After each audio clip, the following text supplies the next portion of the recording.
Jubilee hills assembly हल्के से BRS की उम्मीदवार मागंटी सुनीता गोपीनाथ ने मधुनगर बी ब्लॉक का दौरा किया और कॉलोनी के अरकान से मुलाकात करते हुए इंतखाबी मुहिम को तेज कर दिया है।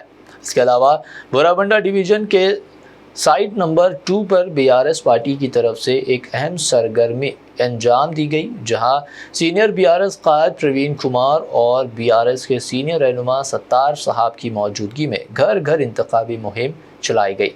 इस मौके पर बीआरएस कायदीन का मुख्तलिफ जगहों पर अवाम की जानिब से शानदार इस्तकबाल भी किया गया।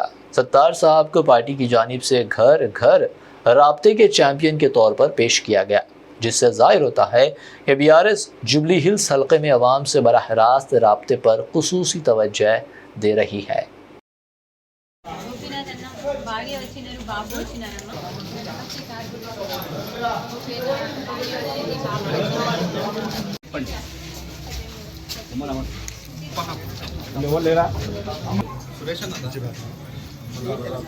జై తెలంగాణ, జై తెలంగాణ.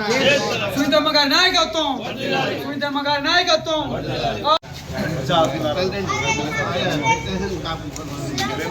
अच्छा